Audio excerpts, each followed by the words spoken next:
I was half asleep when my phone started ringing at 2 in the morning.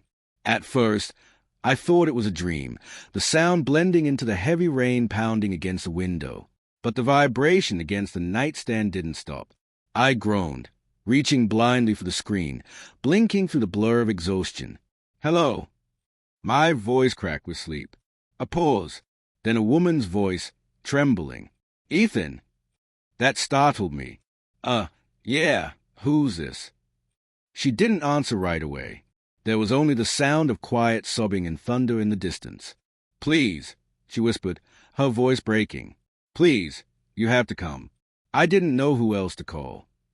I sat up, the sheets falling from my chest. "Who is this?" "I found your number on the card. You said if I ever needed help." She trailed off, voice shaking. "It's bad, Ethan. I'm scared." For a moment I just stared at the dark ceiling, confusion wrestling with concern. I didn't recognize the voice. Maybe she had dialed the wrong number. But something in her tone, the quiver, the desperation, made my chest tighten. It didn't sound staged. It sounded like someone on the edge of breaking. "Where are you?" I asked cautiously. She gave an address I didn't recognize, somewhere on the outskirts of town, near the hills. Her words stumbled through tears. "Please, hurry." The call ended before I could say more. I sat there for a long moment, staring at the phone. I could have gone back to sleep. I could have told myself it was a prank or a mistake, or that I had no business getting involved. But ever since the divorce, ever since my ex-wife left and took a part of my confidence with her, I've been haunted by a simple truth. I couldn't ignore someone in pain. Maybe it was guilt. Maybe it was my way of trying to be a better man for my son, who was asleep down the hall. I pulled on a jacket and grabbed my keys. The clock read 2:13 a.m. The streets were deserted, the rain steady and cold, slicing across my windshield as I drove through the dim, twisting roads that led to the hills. The GPS struggled to find the address. My wipers squeaked against the glass. I shouldn't have been there, I thought.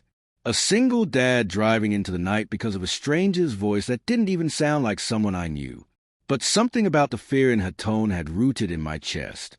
When I turned down the last gravel road, my headlights caught the outline of a large house sitting at the end of a gated drive. The mansion was surrounded by dark trees, its windows lit faintly like a sleeping giant. I parked near the gate, heart pounding, and stepped out into the rain. As I approached the door, I heard it before I saw her, muffled crying from inside. I knocked once. The door opened almost instantly, and she appeared. The woman standing there didn't look real for a moment. Her eyes were red and swollen, makeup smudged down her cheeks. She was barefoot, wearing a silk robe that looked too expensive for the hour. Her dark hair was soaked, sticking to her face. But what struck me most was the look in her eyes, pure fear, raw and unfiltered. "I'm sorry," she said softly. I wasn't sure if you'd come." "I didn't know who you were," I admitted. "You called the wrong number." Her breath hitched. "Maybe, but you came anyway." She turned and walked inside without another word. I hesitated, glancing around. The place was massive, the kind of estate that belonged to someone who never had to worry about grocery bills or overdue rent. When I followed her in, the smell of wine and rain hung heavy in the air. "Are you hurt?" I asked, keeping my distance. She shook her head, pacing near the couch. "No, just trapped. Tonight was supposed to be different. But her voice cracked again. He didn't even pretend to care." I frowned. "He?" "My fiancé," she said bitterly, almost spitting the word. "Or whatever he was before I caught him tonight." The words sank in slowly. The wrong call, the crying, the panic. It wasn't danger she was running from. It was betrayal. She sat down suddenly, covering her face with her hands. Her shoulders shook. He was supposed to propose officially tomorrow. I spent all night preparing a dinner, waiting for him. Then I walked into the study and found him with her, my best friend. For a second, all I could hear was the rain against the windows. I'd heard confessions like that before, from strangers, from friends, even from my ex when she tried to justify her affair. But something about the way this woman spoke, broken and shaking, made me feel like I was intruding on the most private moment of her life. I'm sorry, I said quietly. She looked up at me with watery eyes. You said your name was Ethan. I nodded. I'm Lila, she said. Lila Hart. The name hit me. The Harts were practically royalty in the city, owners of the biggest construction firm on the East Coast.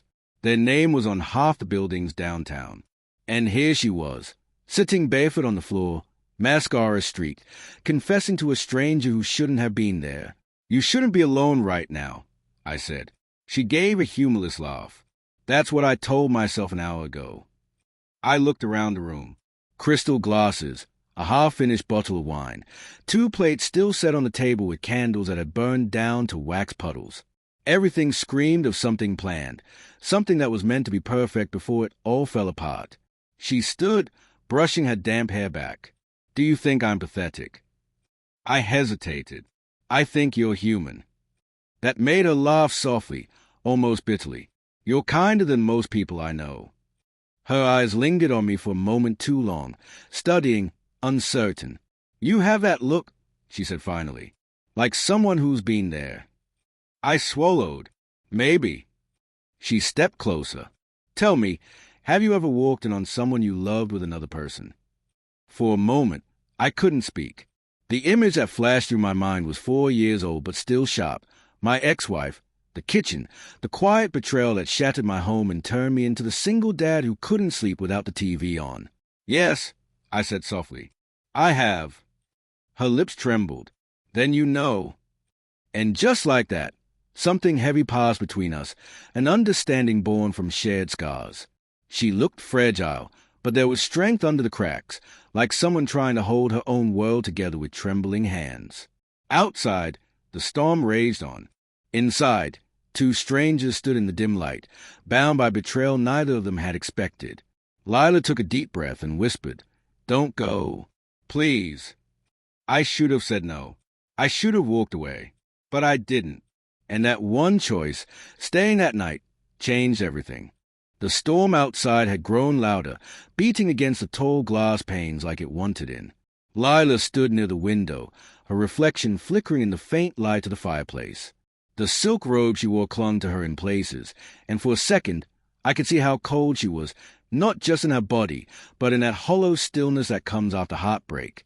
I stayed standing by the couch, feeling like I had stepped into someone else's tragedy. She turned slowly, eyes swollen but steady now. You look like you want to run. I don't want to intrude, I said carefully. You don't even know me. Her voice softened. You came when no one else would. That's not nothing. I didn't know how to respond to that, so I didn't. Instead, I looked around the room, the walls covered in photographs of a family, awards, and smiling faces that looked untouched by pain. The kind of family I used to envy. The kind of stability that had always seemed like a story told to make people like me believe life could be fair. She walked to a cabinet, poured herself another glass of wine, and looked over her shoulder. Do you drink? Not anymore, I said. Anymore. Her tone was curious, almost teasing, but faintly sad. I used to, I said. Too much, after my divorce. I stopped when my son started asking why I smelled like his mother's perfume and whiskey. That made her stop for a moment. You have a son? Yeah, Noah. He's 7. I smiled faintly. Smart kid. Thinks I'm some kind of superhero for fixing leaky faucets. A soft smile tugged at her lips. Maybe you are. The way she said it, quiet and sincere, made something stir in me I hadn't felt in a while, the simple recognition of being seen. But I shook it off. This wasn't my night. This was Hayes, and it was already broken beyond repair. She set the glass down. I shouldn't have called. You probably think I'm crazy. I think you're hurt, I said, and I think you needed someone to see that. Her eyes searched mine. For a moment, the silence between us felt heavy, like the air itself held its breath. Then she sighed and sat on the edge of the couch, curling her legs under her robe. Do you want to know the worst part? She asked. I nodded. It wasn't even the first time, she said quietly. I think I've known for months. The late nights, the sudden trips, the phone turned face down on the table. I kept pretending not to notice because I didn't want to start over. I didn't want to be alone again. The words hit something inside me. I sat down across from her, leaning forward. You loved him. I thought I did, she said, staring into the fire. Or maybe I just loved the version of him I made up. The man who looked at me like I was a future, not an investment. Her voice cracked again, and she pressed her palm to her forehead. I can't stop replaying it. I walked into the study, and there they were, his shirt half undone, her lipstick on his collar. They froze like kids caught stealing candy. And I just stood there. I didn't even scream. I just watched as everything I believed in evaporated. I could picture it too vividly. The shock, the numbness, the hollow quiet that follows betrayal before anger ever finds a voice. What did he say? I asked. He said it wasn't what it looked like, she said bitterly, shaking her head. Can you believe that? I could see them. I could smell the wine. And he looked me in the eyes and lied. There was something in the way she said it, half heartbreak, half disgust. I knew that tone. I'd heard it in my own voice once. My ex-wife, the late office nights, the laughter through the phone when she thought I couldn't hear. I'd believed her too, long after I shouldn't have. You deserve better than that, I said quietly. Her eyes flicked toward me again. You sound like someone who said that to himself before. I smiled faintly. Maybe. She studied me a moment longer, her expression softening. What was her name? Claire, I said, the words still carrying a weight I thought I'd buried. We were together for 10 years. She was the kind of person who could make anyone feel like the center of the room. I used to think I was lucky just to be near her, until one night I came home early from work and found her with someone else. Lila's lips parted, but she didn't interrupt. I didn't yell, I continued. Didn't throw anything. I just walked out, spent the next 2 years trying to figure out how you can love someone who ruins you. Her eyes shimmered again. You never stopped loving her, did you? I thought about it, then shook my head. You don't stop loving them. You just stop recognizing the person they become. The silence that followed was deep and intimate. The fire crackled, casting orange shadows across her face. Outside, the rain had slowed to a steady whisper. I'm sorry, she said finally, for both of us. I nodded. Yeah. She looked down, fiddling with the hem of her robe. I don't know why I called you, Ethan. I just dialed a number I thought belonged to someone else. I was supposed to call my driver. Instead, your name came up in my contacts. You must have done work for my company before, Heart Development. I blinked. I did some electrical rewiring at one of your offices last year. I left my number on the invoice. Her laugh was soft, tired, so it really was a wrong call. Guess so, I said, but maybe it wasn't. That made her look at me again, really look. There was something searching in her eyes, something uncertain but alive. Maybe it wasn't, she echoed. The firelight danced between us, and for a moment the world outside didn't exist. Not the storm, not the betrayal, not the empty spaces left behind by people who had stopped loving. Just two strangers who had been broken by the same kind of wound. Then our phone buzzed on the coffee table. The name flashing on the screen made her face go pale. She turned it toward me. Marcus. I remembered the name. Marcus Raines, heir to the Raines Holdings empire, business partner to her father, and a man I'd seen on billboards shaking hands with politicians. Charming. Ruthless. The kind of man who smiled with his teeth. She stared at the phone until it stopped ringing. Then it buzzed again. He keeps calling, she whispered. He wants to explain. I said nothing. Sometimes silence says more than advice ever could. Finally, she picked up the phone and answered, her voice trembling. What do you want? I could hear his voice faintly from across the room. Smooth, calm, almost annoyed. Lila, you're overreacting. It was a mistake. Come home. Her jaw clenched. I am home, Marcus. Then stop making a scene, he snapped. You're embarrassing yourself. That did it. Her eyes blazed, and she ended the call without another word. She threw the phone onto the couch and whispered, God, I hate him. I watched her for a moment before saying, sometimes hate is the last thing you feel before you finally let go. She looked at me again, and this time her voice was almost a whisper. "Stay." "What?" The first thing I noticed was the silence. The rain had stopped some time before dawn, leaving behind that strange, echoing stillness that always follows a storm. I blinked awake to the faint smell of coffee and the soft crackle of dying embers in the fireplace. For a moment, I didn't remember where I was. The couch under me was too soft, the light too clean, the air too heavy with the scent of something expensive. Then the memories rushed back. The 2 a.m. call, Lila's tears, her fiancé's name flashing on the phone. I sat up slowly, rubbing my eyes. She wasn't in the room. Her robe hung over a chair, and a trail of footprints led toward the kitchen. Somewhere in the distance, I heard a voice, not Hayes, but male. I froze. It wasn't Marcus. The tone was older, deeper, clipped with authority. I stood and followed the sound down the hallway, past a grand staircase with marble steps and framed photographs of the Hart family, Lila as a child, then older, smiling beside a man I recognized from business news segments. Harold Hart, her father. The voice came from the kitchen. When I stepped through the doorway, I saw her standing there in a white shirt, her hair tied back, looking fragile but composed. Across from her stood a tall man in a suit, gray-haired, sharp-eyed, the kind of man who didn't raise his voice because he didn't need to. When his gaze landed on me, it froze.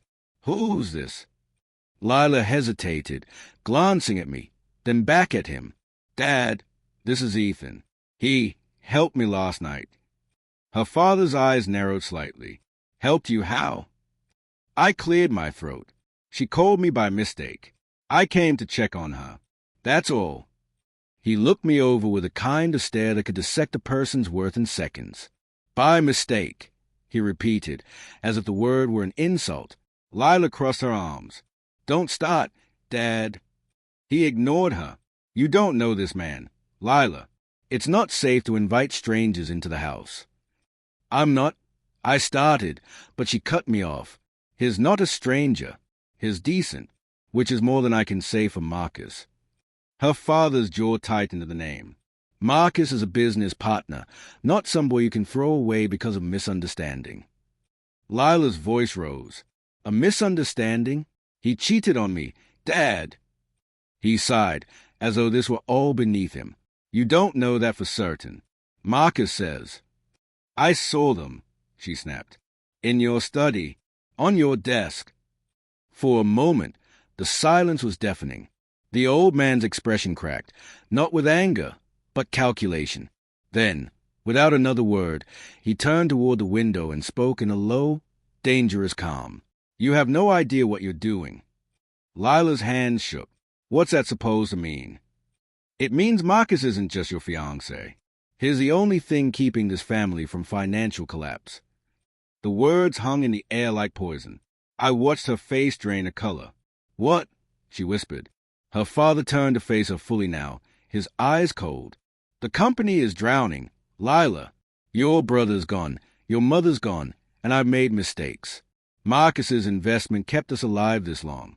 If you end things with him, everything collapses, including this house you're standing in." I watched as the fire went out in her expression, replaced by disbelief, then something darker. "So you'd sell me off to him just to save the company?" Her father didn't even blink. "I'd expect you to act like a Hart." Her voice broke. "You mean act like you?" He stepped forward. "Lila." "No," she said sharply, backing away. "You don't get to talk to me about responsibility when you've been lying to me for years. I thought Marcus loved me, but it turns out he just wanted control. And you helped him." Her father's eyes flicked toward me then, like I was suddenly contaminating the room. "And this man, what's his part in all this?" "None," I said before she could answer. "I was leaving this morning." But Lila's voice cut through mine. "He stayed when no one else would." For a long moment, the two of them stared at each other, father and daughter, pride against pain, love buried beneath duty. Then Harold turned to me with a look that was both warning and dismissal. "Whatever you think you're doing here," he said, "walk away before you get caught in something you don't understand."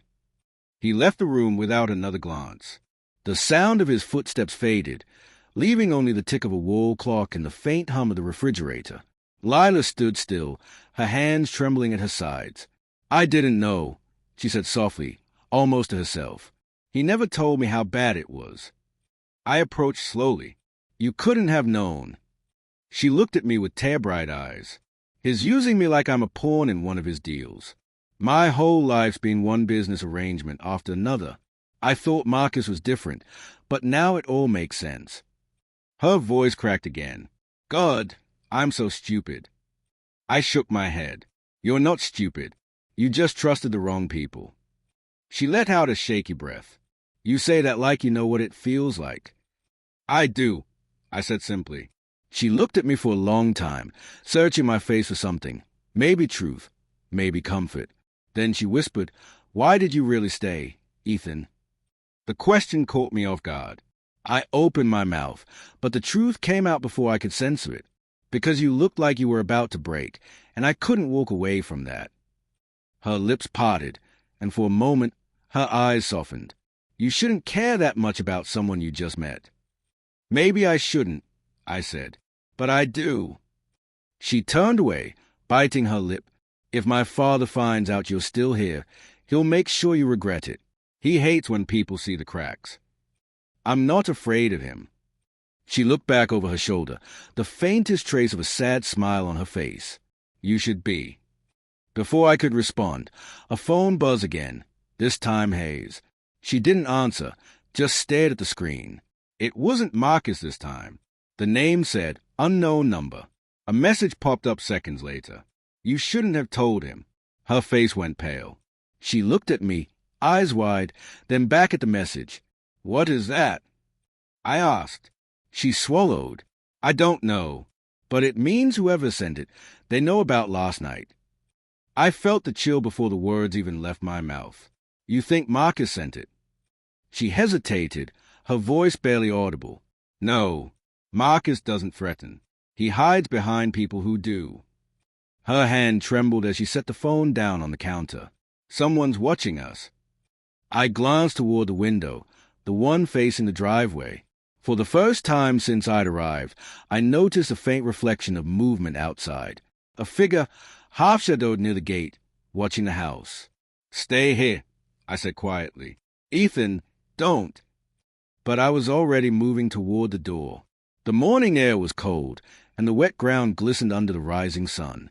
When I stepped outside, the figure was gone. All that remained was a faint imprint of footprints in the mud, and a crushed cigarette, still warm. Don't leave tonight, she said. I don't want to be alone with that voice in my head. Just stay here, please. Her vulnerability disarmed me. I should have refused. I had work in the morning, a son waiting for breakfast. But the look in her eyes, the quiet, desperate need to not fall apart, anchored me in place. All right, I said softly. I'll stay. She smiled faintly, relief washing over her features. Thank you, Ethan. As she turned away, I caught a glimpse of something else in her eyes, something I couldn't name yet. Not just gratitude, not just loneliness. Something deeper. Something that would pull me further into her world before I could even see the edges. That night, while she fell asleep on the couch, I sat by the fire and realized the truth. This wasn't just a wrong call anymore. It was a beginning of something that would destroy everything I thought I'd healed. The footprints led to the gate, then disappeared into the wet grass beyond the property. I stood there in the cold morning air, scanning the tree line, listening for anything other than the whisper of wind through wet leaves. Nothing. Whoever had been watching was careful, or experienced. The unease crawled up my spine. This wasn't just a cheating fiancé anymore. Something about the text, the timing, the silence around the house. It felt orchestrated. When I went back inside, Lila was standing by the door, hugging her arms. What did you see? Footprints. Someone was here. Her lips parted. Oh my God! I looked around the foyer, the high ceiling swallowing our voices. You need to call someone. Security. Police. No, she said quickly. You don't understand. If this gets out, my father will bury it. He'll say I'm hysterical, that I imagined it. He's protecting Marcus, not me. Her panic was real. I could see it in the way she trembled, in the way her breathing quickened. Lila, I said gently, you're not safe if someone's following you. I've been followed before, she said quietly. Paparazzi, shareholders, even family friends. But this feels different. She turned to me, eyes wide, haunted. When I found Marcus with her last night, there was a file on his laptop. I didn't get to open it, but it had my name on it, and my father's. My stomach tightened. What kind of file? Encrypted. Just my initials and a date. Today's date. That detail made the air feel colder. So whatever he planned, it was supposed to happen today. She nodded slowly, her face pale. That's why I called someone. I didn't know who else to trust. I studied her, the truth clicking into place. You didn't mean to call your driver, did you? Her eyes flicked to mine, a flicker of guilt passing through them. No, she admitted. I meant to call a private investigator I hired a few weeks ago, someone who was already watching Marcus for me. And you got me instead, I said quietly. Her throat moved as she swallowed. Yeah. We stood there in silence for a moment. Then she added softly, but maybe it's better that I did. The words shouldn't have affected me as much as they did, but they did. Something about the way she said it, uncertain yet trusting, made me feel a kind of responsibility I hadn't asked for but couldn't ignore. She turned toward the living room, clutching her phone. I need to show you something. I followed her to the study. The room was dim, smelling faintly of cigars and wood polish. Papers lay scattered across the desk, remnants of last night's chaos. She picked up a USB drive from under a stack of folders. I took this before I left the room. I looked at it. What's on it? I don't know. Maybe whatever Marcus didn't want me to see. Then let's find out. She hesitated. My father's office downstairs is a computer that's not connected to the company servers. If anyone finds out we accessed it, I'll handle it, I said.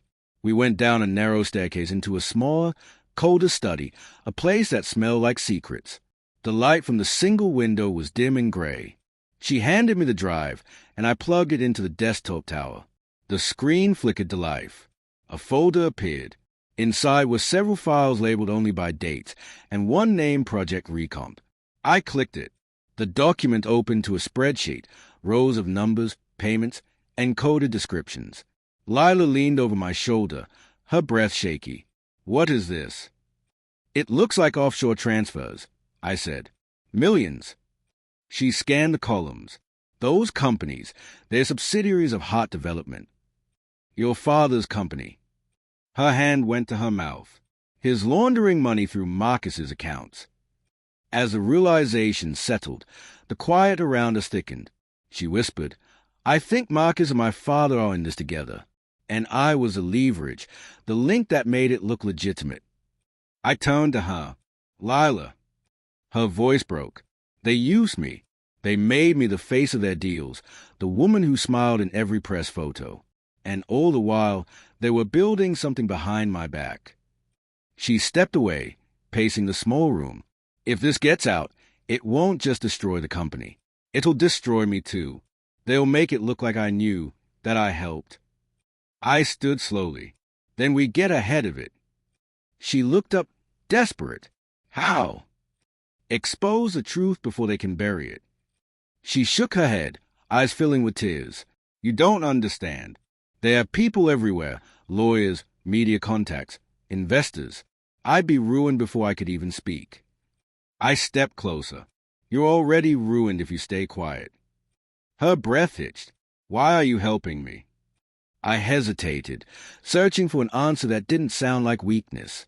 Because I've watched people get away with betrayal before, and I didn't do anything. I can't let that happen again. For a long moment, she just looked at me, the pain in her expression slowly softening into something else. Trust, maybe even gratitude. Then, from upstairs, we heard the faint creak of a door. She froze. My father. We listened.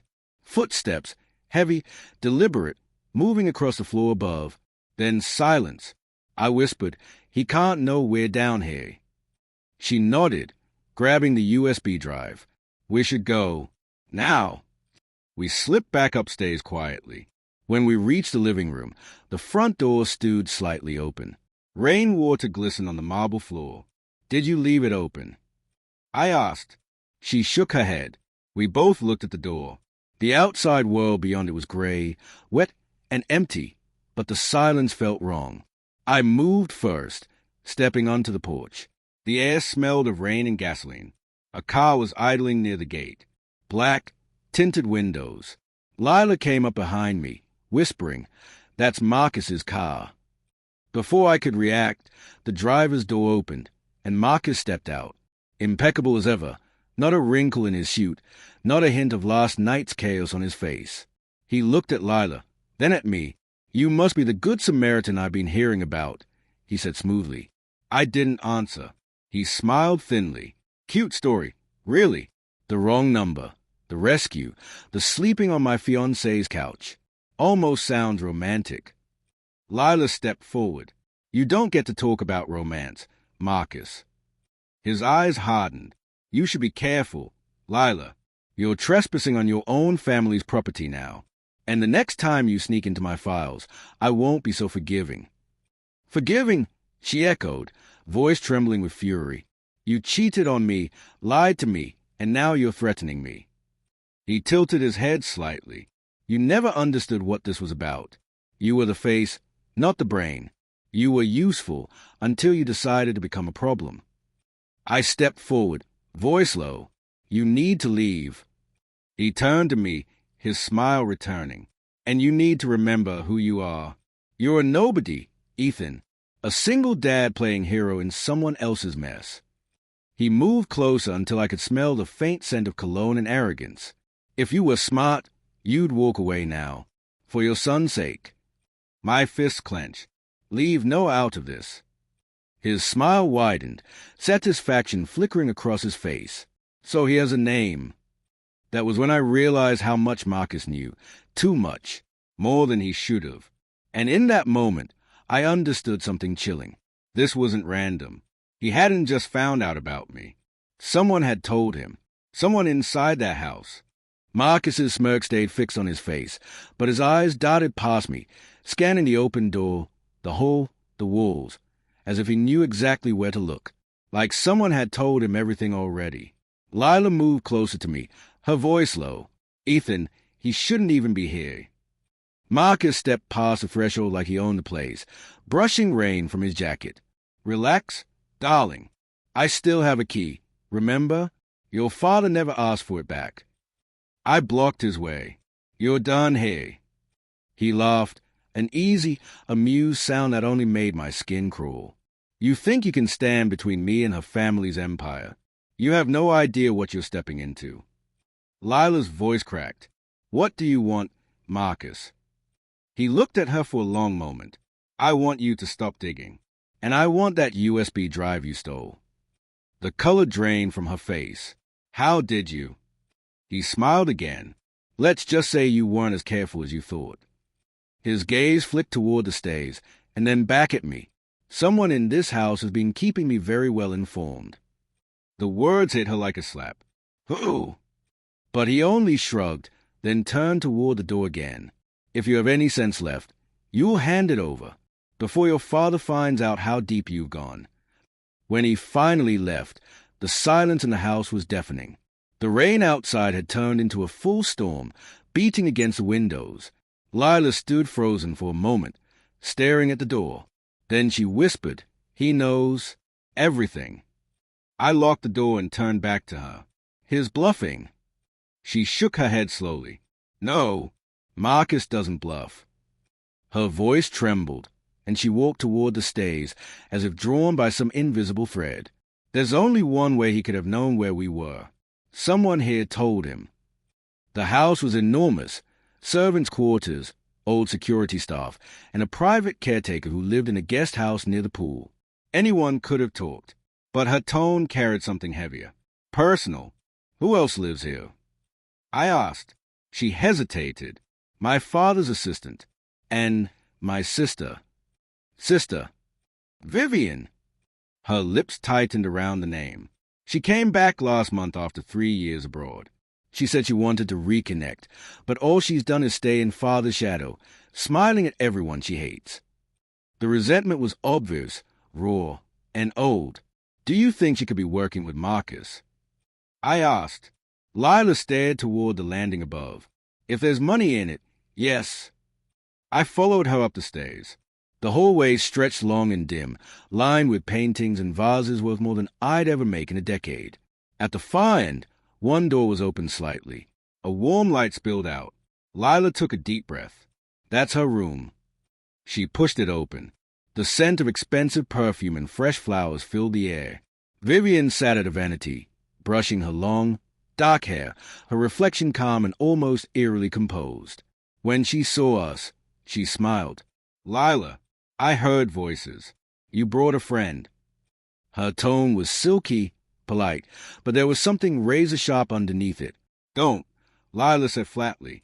Don't act innocent. Vivian turned slowly. What are you talking about? You told Marcus I was here. Vivian blinked. Marcus?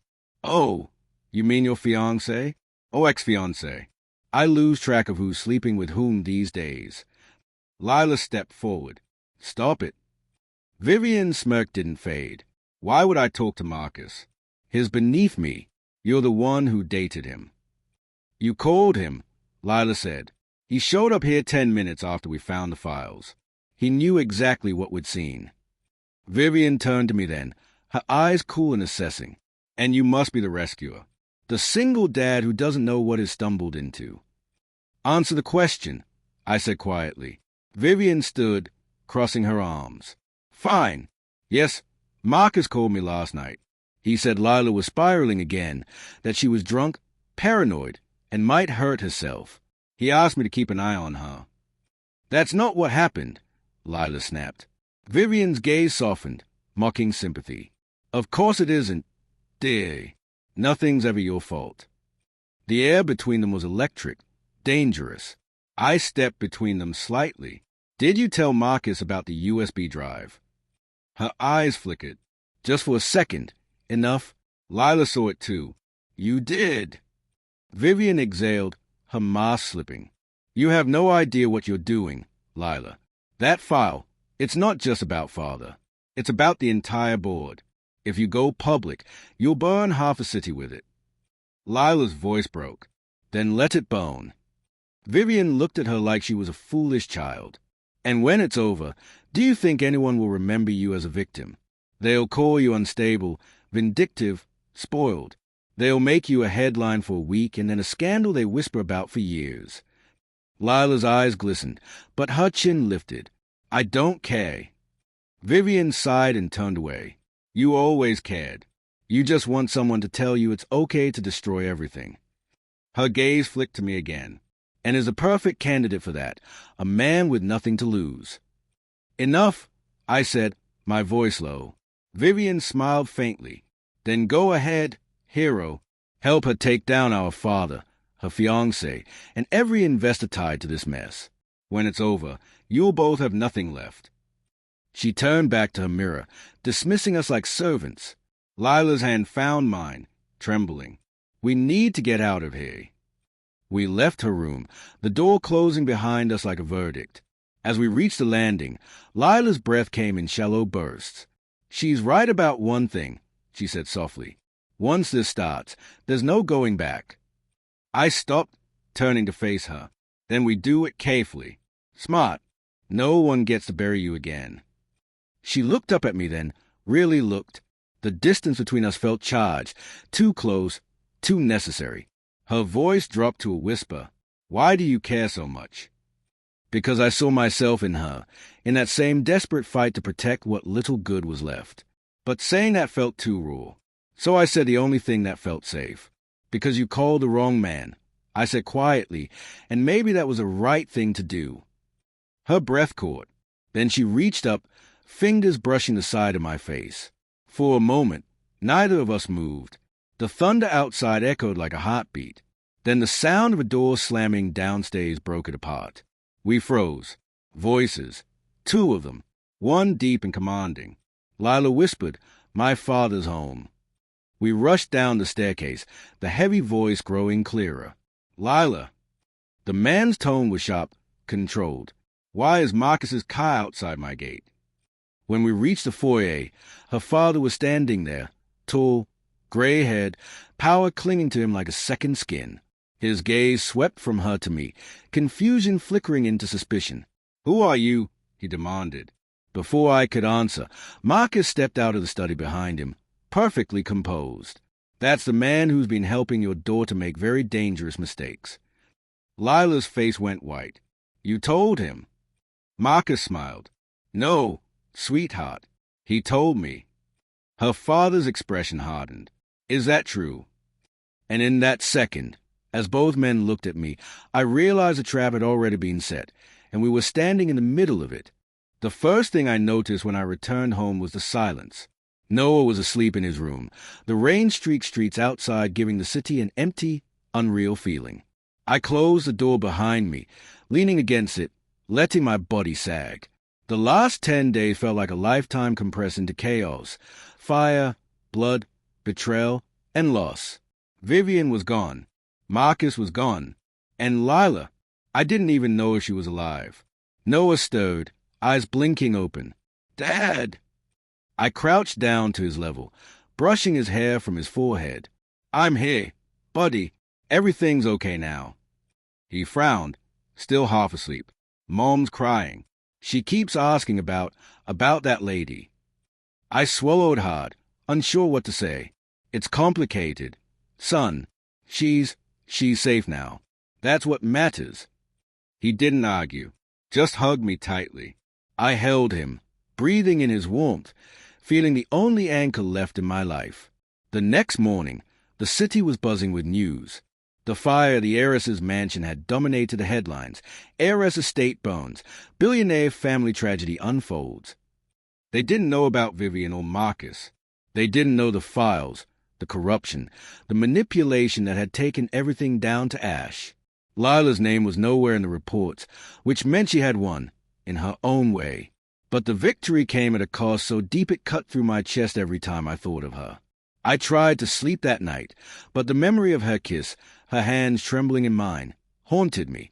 There was no going back, no saving her now. And yet, I couldn't shake the feeling that somewhere she was still out there, watching, waiting. Days later, a package arrived at my apartment. No return address. I opened it cautiously. Inside, a small black envelope and a USB drive. I didn't touch it at first. Something told me to leave it alone, to forget it existed. But curiosity and the faintest hope won. I plugged the drive into my laptop. A single video file appeared. For Ethan. I clicked play. Lila's face appeared, lit by a soft glow in what looked like a safe house. She smiled faintly, but her eyes were lined with exhaustion. "Hi," she said softly.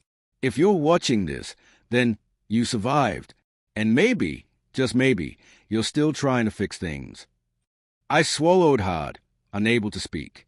"I don't know how long I'll be able to stay hidden," she continued.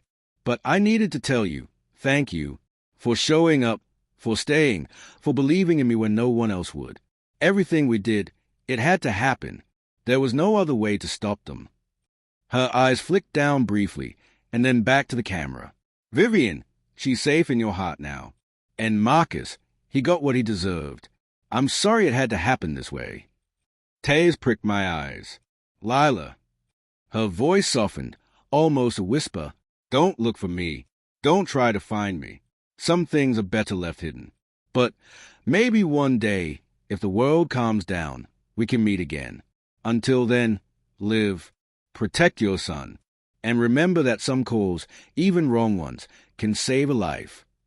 The video ended, leaving me staring at the black screen, the room silent except for the faint hum of my laptop. I leaned back, chest tight, and whispered her name. "Lila." No reply, just the echo of her voice in my head. Weeks turned into months. Life settled into a fragile rhythm. Noah and I tried to reclaim normalcy. Work, school, laughter, small victories that felt monumental after everything we'd survived. And yet, the memory of Lila lingered. Sometimes I'd see a woman's shadow in the crowd, a familiar tilt of her head, a flash of those stormy eyes. Every time, my heart leapt, only to fall.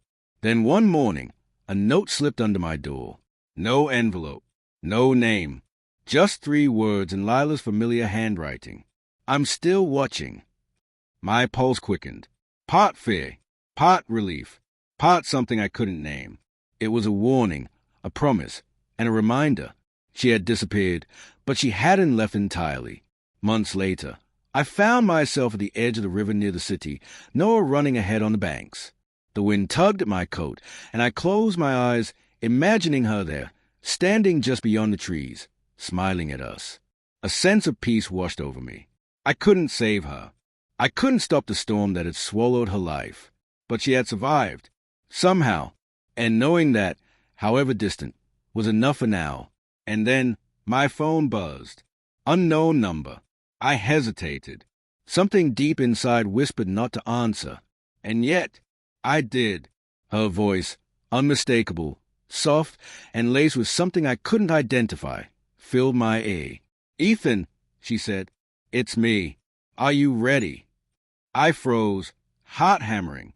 Ready for what? For everything we left behind. Everything you think is over. It's only the beginning. The line went dead. I dropped the phone, staring at it in disbelief. The river whispered behind me. Noah's laughter echoed. And somewhere in the distance, I felt a presence, a ghost, a promise, a warning. I knew then that the wrong call at 2 a.m. hadn't ended anything. It had only started the storm. And somehow, deep down, I knew I would answer it again. The sound of the gunshot still rang in my ears long after the thunder swallowed it.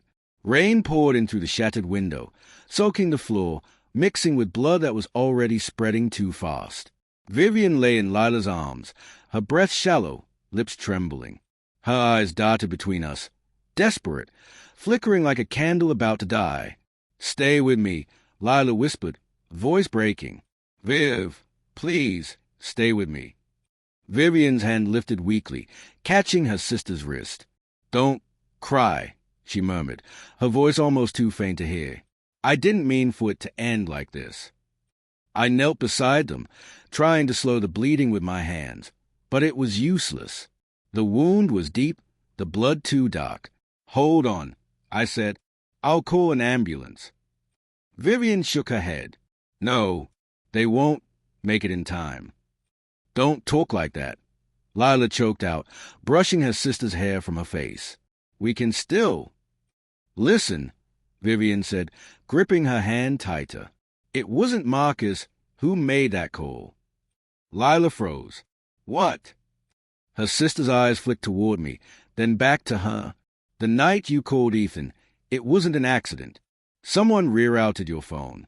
They wanted him to come." My heart kicked in my chest. "Who?" Vivian's breathing grew shallower. "Father," she whispered.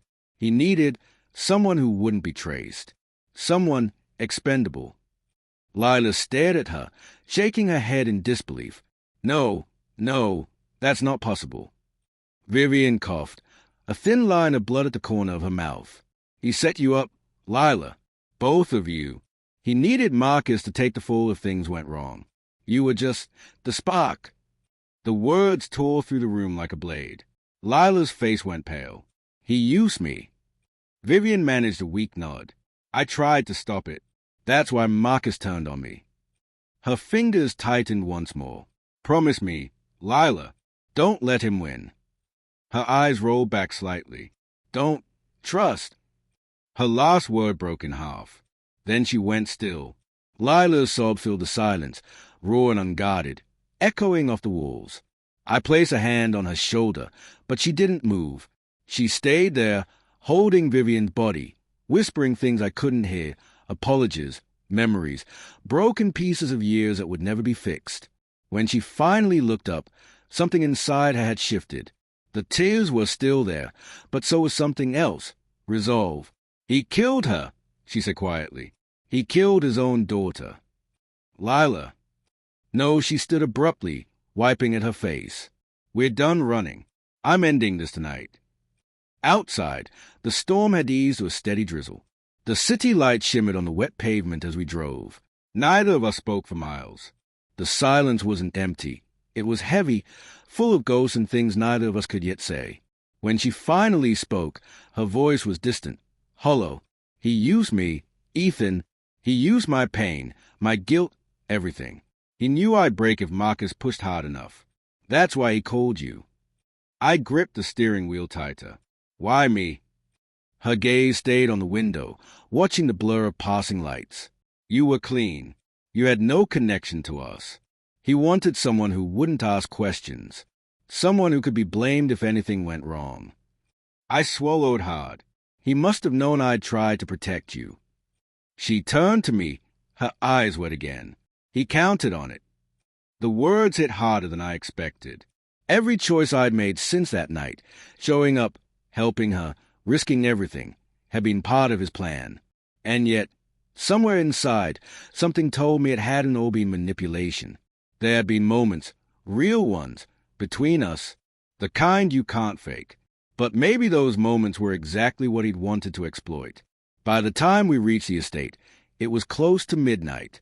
The mansion loomed dark and silent, lights off except for a faint glow from the study upstairs.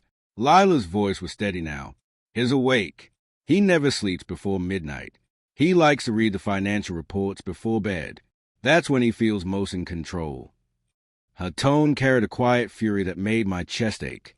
Are you sure about this? I asked. She looked at me, her face streaked with rain and tears. If I don't end it now, he'll keep destroying people. Vivian's gone because of him, and Marcus won't stop until he's told to. I nodded slowly. Then we'd go together. We entered through the side door, the same one the guards had dragged me through hours earlier. The air inside was colder now, emptier. Even the portraits on the walls seemed to watch in silence. We moved down the hall toward the study. The door was half open, a warm amber light spilling out. Her father sat at his desk, reading, glasses perched on his nose, a glass of brandy in his hand. He didn't look surprised to see us. I was wondering when you'd come back, he said calmly, and I see you brought your savior again. Lila stepped forward, her voice low but firm. Vivian's dead. For the first time, something flickered across his face. Not grief, not guilt, but irritation. She should have stayed out of it. You killed her. He set his glass down gently. She made her choice. Lila's hands trembled at her sides. You used me. You planned that call. You wanted Ethan to show up so you could pin everything on him. He didn't deny it. It was clean, efficient. You were unstable, emotional, the perfect cover. Marcus would take the fall, and you'd be pitted. The press would eat it up. Her voice cracked. You destroyed your own family. He leaned back in his chair, utterly unshaken. Family is an illusion. Legacy is what matters. Vivian understood that, even if she forgot it in the end. That was the final break. Lila stepped forward, slamming her hands on the desk. You think you can bury this? You think you can just keep lying? Her father smiled faintly. I don't need to bury anything. Marcus will handle the rest. The files are already gone. No, I said, stepping closer. They aren't. He looked up at me sharply. I pulled a small flash drive from my pocket, identical to the one that had been wiped. You thought Vivian deleted the only copy. She didn't know I backed up the files before she got here. For the first time, his composure cracked. You're bluffing. I met his gaze. Try me. The silence stretched, thick and dangerous. Then he smiled again, slow and cruel. Do you really think anyone will believe you? You're a nobody, a mechanic, a single father with debts and a messy divorce. The world doesn't listen to men like you. He stood, buttoning his jacket. But they'll listen to me. They always have. He turned toward the window, and that's when Lila moved. Her hand closed around the heavy glass paperweight on the desk.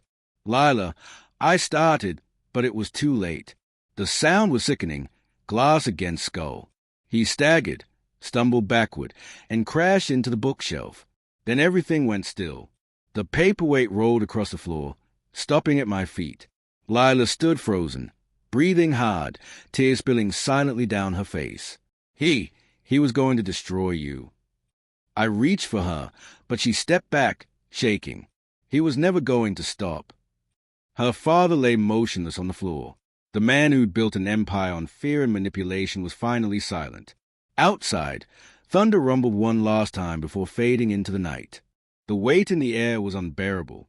Every shadow in that grand foyer seemed to lean in closer, listening, waiting. Lila's father stood like an immovable pillar, silver hair combed back, the lines around his mouth drawn tight with years of control and judgment. He was the kind of man who didn't raise his voice because he never needed to. His power was the silence that followed his words. He looked at me the way a judge might look at a man on trial. You have exactly one chance to explain who you are and why you're in my home. I opened my mouth to speak, but Marcus cut in smoothly. He's a mechanic. I ran into him a while back when Lila's car broke down. Looks like he's been taking advantage of a fragile state. That's not true, Lila snapped, stepping forward. Dad, he's been helping me. Her father raised a hand, silencing her instantly. Enough. Then to me, I don't know what you think you're doing here, but you're done. Leave before I make one phone call and have you removed permanently. Marcus stood behind him, looking smug and comfortable, as if he'd already won. Something inside me tightened. I glanced at Lila. Her eyes pleaded with me not to leave, but her father's presence was suffocating, his dominance absolute. So, I said finally, keeping my voice steady, your daughter called me that night, accidentally, maybe, but she was in trouble. I helped her. That's all. His gaze didn't soften. You think I believe that? Marcus interjected. He's been manipulating her, filling her head with nonsense about conspiracies and files. The same kind of behavior that almost landed her in rehab last time. Lila flinched like he'd struck her. That's a lie. Her father turned toward her sharply. Enough, Lila. You're embarrassing yourself again. Again? I asked before I could stop myself. He looked back at me coldly. You don't get to ask questions in my house. Lila's voice cracked. Dad, please, listen. But he'd already turned to Marcus, nodding slightly. Handle this. Quietly. That single sentence felt like a death sentence. Marcus moved toward me, too calm, too sure of his authority. Let's not make a scene, he said softly. You've already done enough damage. I stood my ground. I'm not leaving her here with you. Marcus smirked, lowering his voice. You don't have a choice, Ethan. You're in a world that doesn't belong to you. Walk away while you still can. Before I could answer, Lila spoke again, louder this time, her voice shaking but defiant. Dad, he's telling the truth. Marcus has been lying to you. He's been blackmailing people on the board. Her father turned to her with a look so cold it silenced the room. Lila, enough.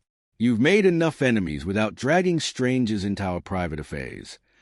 He gestured to the guards who had appeared silently by the door. Escort this man out.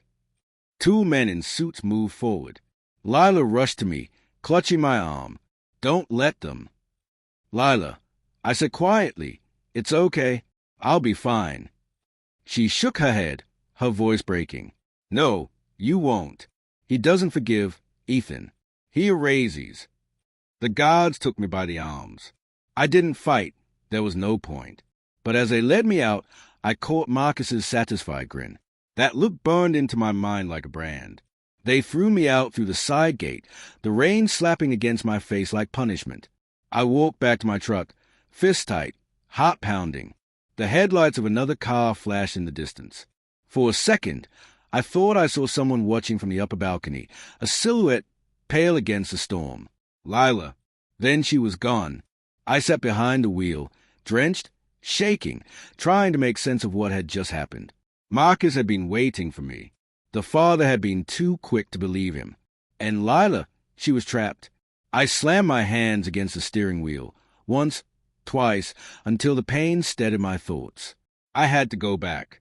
But how? That's when my phone buzzed. Unknown number. I hesitated, then answered. Hello. There was a pause, then a voice I hadn't heard in years. Ethan. My stomach dropped. Noah. My son's voice was quiet but clear. Dad, Mom's crying. She said some man came by today asking about you. My chest went cold. What man? I don't know. He said you helped his girlfriend. He showed Mom a picture of you and that woman. Said you'd been hiding something. Marcus. I shut my eyes, trying to think. He'd gone after Lila's father, and now he was going after my family. Did you tell him anything? I asked quickly. No. Mom wouldn't let him in, but she looked scared. I took a slow breath. Listen, Buddy, stay with your mom tonight. Don't open the door for anyone, okay? Dad, what's going on? I'll explain soon. I promise. When I hung up, the guilt hit me like a wave. I'd promised myself that after the divorce, I'd never drag Noah into my mess again. And now here I was, doing exactly that. Marcus wasn't just trying to protect himself. He was trying to destroy everything around me. I started the truck and drove back toward town, tires slicing through the rain. Every mile felt heavier. I needed proof. Something that tied Marcus to what Lila had said. The fraud, the blackmail, the cover-ups. At the motel near the highway, I still had the USB. I'd copied the files before we left the study. I didn't know what I'd find, but I needed to see it for myself. The screen of my old laptop flickered to life. There were dozens of documents, emails, transaction records, hidden accounts under shell companies, names I recognized, city officials, lawyers, journalists, and one more, a file labeled Project Halcyon. When I opened it, my blood ran cold.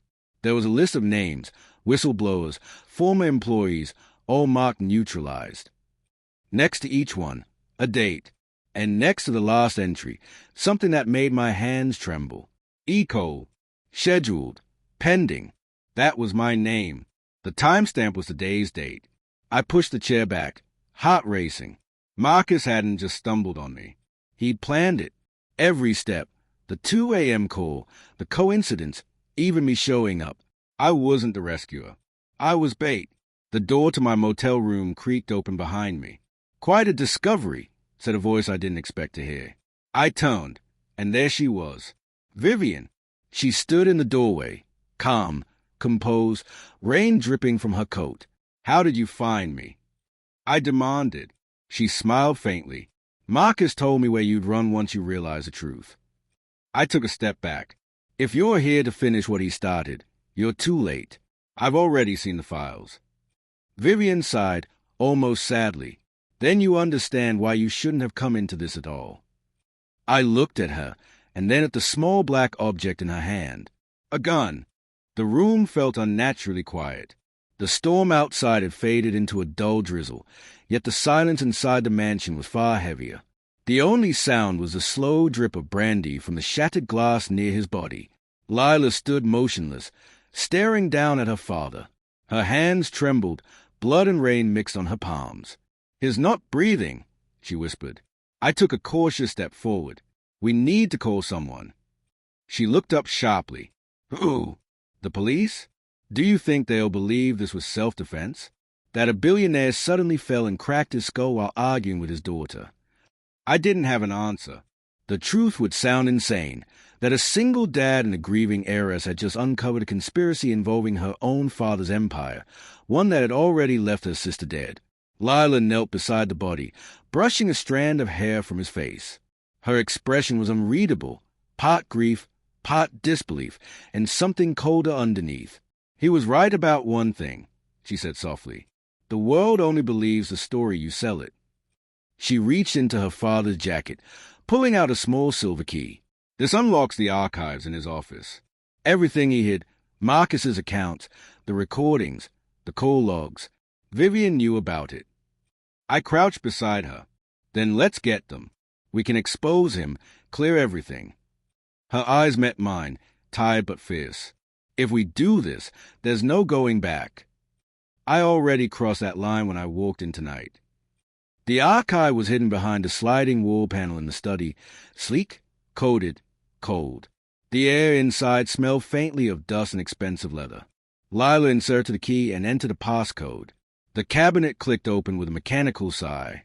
Inside were files, dozens, neatly labeled. Each name was someone powerful. Politicians, investors, executives. All connected, all bought, She stared at them for a long moment before whispering, "He controlled them all."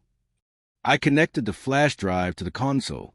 The screen flickered to life, revealing folders upon folders of transactions, surveillance photos, emails, proof of everything. "This is enough to take down his entire circle," I said. Lila didn't move. "It's also enough to destroy me. My name's on half of these companies." "Then we clean it. We keep what proves his crimes and burn the rest."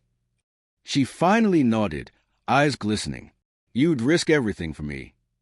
I looked at her, really looked. Beneath the chaos, she wasn't the cold heiress I'd first met. She was just a woman who'd spent her life being someone else's weapon. "You already know the answer." Before either of us could say more, a loud thud echoed from the hallway. We both froze. Then came the creak of a floorboard. Lila whispered, "Marcus." I unplugged the drive and pocketed it. The lights flickered and then went out completely. For a moment, the only illumination came from the faint moonlight seeping through the curtains. Then a voice, calm and deep, drifted from the doorway. "You should have stayed gone, Ethan." Marcus stepped into view, his black coat soaked through, a faint cut on his cheek from the earlier fight. His gun was leveled at me. "Step away from her," he said. Lila moved in front of me, trembling but defiant. "You killed Vivian." He didn't flinch. She made her choice. "You followed orders," she said bitterly. "You killed the only person who believed in you." For the first time, something flickered in his expression. Regret, maybe, or a shadow of it. But it passed. He nodded toward me. "Give me the drive." I shook my head. "It's over. He's dead. You don't need to protect him anymore." Marcus's jaw clenched. "You think this ends with him? There are others. You don't know what you've started." "Then tell us," I said. "Help us expose them. You can still fix this." He lowered the gun slightly, eyes darting between us. "You think they'll let you walk away? They'll erase you. Both of you." Lila took a step forward. "Then let them try." Marcus's hand trembled, just slightly, before he steadied it again. "Don't make me do this." "Then don't," she whispered. The air crackled with tension. For a few long seconds, no one moved. I could hear my pulse pounding in my ears. Then Lila lunged, not away, but toward him. She grabbed the gun, and the struggle began. The sound of the gunshot shattered the silence. The flash of light, the echo, and then stillness. Marcus stood there, staring at his hand. The gun clattered to the floor. A dark stain spread slowly across his shirt. He looked down, confusion clouding his eyes. "I didn't mean to." He staggered back, hit the bookshelf, and slid down slowly, leaving a long streak of red on the wall. Lila was shaking, the weapon still in her hands.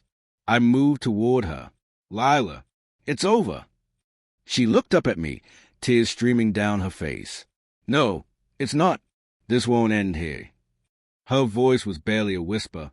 "They'll come for us now." I took the gun from her, set it on the desk, and pulled her close. "Then we stay ahead of them." Outside, the first light of dawn was creeping through the clouds. The rain had stopped. We stood there in silence, surrounded by the ruins of everything that had bound her life. 2 bodies, a room full of secrets, and the faint smell of smoke from the burning fireplace. After a moment, she whispered, "You should go. Take your son. Disappear." I shook my head. "I'm not leaving you." She looked up at me, eyes red and raw. "You don't understand. I'm already gone. The second I walk out of here, I become the enemy. The world will see a murderer, not the truth." Her words hit hard. I knew she was right, but I couldn't accept it. "Then we'll rewrite the story," I said. "We'll make them see." She smiled faintly, a small, heartbreaking smile. "You're still trying to fix broken things, Ethan." Her hand brushed my cheek. "You can't save me, but you can save him. Go back to your son." I wanted to argue, but before I could, she kissed me, soft, trembling, final. When she pulled back, her eyes lingered on mine one last time. "Thank you for answering that call." Then she turned away, walking toward the open door, the morning light framing her silhouette. For a moment, she looked almost ethereal, a ghost leaving behind everything she'd once been. I stood there, frozen, as she disappeared down the hall. When I finally followed, she was gone. The mansion burned that night. They said it was electrical, faulty wiring after the storm. But I knew better. I never saw Lila again. Sometimes, when the world is quiet, my phone buzzes at 2 a.m. I never answer, but I always look, because one day I might see her name again. Vivian's hand didn't shake. That was the first thing I noticed. The gun was held low, steady, professional. Not like someone improvising in fear, but someone who had already decided what needed to be done. I took a slow breath, trying not to startle her. You don't have to do this. Her eyes stayed on me. Calm, unreadable. I think I do. You weren't supposed to be part of this story, Ethan. You were supposed to help her disappear and forget. Marcus planned it all, I said. The call, the timing, everything. She nodded, her expression barely changing. He's been careful. That's why he's still breathing. I tried to keep my voice level. Then why work with him? Why protect a man who's blackmailing your own father? A faint smile touched her lips. You think this is about Marcus? He's just a messenger. Always was. What does that mean? She stepped further into the room, her heels silent on the carpet. My father built an empire on corruption, Ethan. Marcus only helped him hide it. I let him believe he was in control because it kept him useful. But Lila, she exhaled softly. She was never supposed to get involved. I frowned. So you're protecting her? I'm protecting what's left of her, she said quietly. If those files go public, she'll be destroyed with the rest of them. Her name, her future, everything. You've seen the list. Do you really think the people on it will let her walk away alive? Her logic was cold, terrifyingly practical. You're wrong, I said. She just wants the truth. Vivian's expression softened slightly, the first crack in her armor. That's what I wanted once too. Before I learned that truth doesn't set you free. It buries you. Her voice faltered, just for a second, and I saw something human behind the steel. Guilt, maybe. Regret. Vivian, I said quietly, you can still stop this. Her grip tightened on the gun. You don't understand what's coming. Marcus doesn't control this anymore. He's scared, desperate, trying to save himself. But the people he works for, they won't let anyone walk away clean. Especially not you. I took a step forward, slowly. Then help me protect her. Help me protect Lila. Vivian hesitated. For a heartbeat, the storm outside filled the silence, rain hammering the window, wind howling like a warning. Then she lowered the gun slightly. You think you can save her? Yes. She gave a small, sad laugh. You really believe that, don't you? That you can walk into someone else's nightmare and rewrite the ending. I have to try. Vivian's eyes flicked past me to the laptop screen, still glowing with the files. She stared at it for a long time, then back at me. You don't know what you're carrying. That drive isn't just evidence, it's insurance. My father, Marcus, and the others kept it in case someone ever turned. If it surfaces, the fallout won't stop with them. It'll spread to everyone tied to their money. Politicians, police, judges. Then they deserve to fall. She shook her head. And what about the people who will be collateral damage? The ones who had no idea? You think truth discriminates. Her voice hardened again, all emotion gone. Give me the USB, Ethan. I'll make sure you and your son are left alone. The mention of Noah made my stomach twist. He's just a kid. Leave him out of this. Then don't make me drag him into it, she said quietly. Give me the drive. I didn't move. Vivian's eyes darkened. Ethan, please. I don't want to hurt you. That was the moment the door burst open. Lila stood there, soaked, wild-eyed, hair plastered to her face. Her voice broke the tension like glass. Vivian, stop. Vivian froze, lowering the gun slightly again, her jaw tightening. You shouldn't be here. I followed you, Lila said. You think I didn't know where you'd go? You always clean up father's messes. Vivian sighed. And you always make them worse. Lila stepped inside, her voice trembling but fierce. You're working with Marcus. You let him do this to us. To me. I'm trying to keep you alive, Vivian snapped. You think Marcus or Father care what happens to you once the files go public. You're just a liability now. They'll silence you, Lila. Then let them try, she screamed. I'd rather die telling the truth than live another day under his shadow. The words hung in the air, raw, defiant, final. Vivian's expression cracked. Just for a moment, she looked like a sister again, not an enemy. Lila. But Lila wasn't backing down. Give me the gun. Vivian hesitated. The silence between them felt eternal, the kind of silence where one word could end everything. Finally, Vivian exhaled and set the gun on the table. You never could listen, she murmured. You're still that little girl who thinks the world will reward honesty. Lila stepped closer.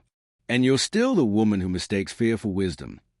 Vivian's eyes glistened, but she didn't let the tears fall. I'm sorry, she whispered. For what? Lila asked. For what happens next? Before either of us could react, Vivian reached into her coat pocket, pulled out her phone, and hit a button. A sharp beep sounded, then a flashing red light on the laptop screen. What did you do? I demanded. Vivian's voice was steady again. You think you can keep those files hidden? They're already being erased. Everything on that drive, gone in 60 seconds. Lila lunged toward her, but Vivian stepped back. Don't make this worse. No, Lila said, grabbing the laptop. You can't. The screen flickered, static filling the display. Then black. All gone. Vivian's expression broke again. You'll thank me someday. Lila's voice cracked. I'll never forgive you. Vivian turned to leave, but I moved faster, blocking the door.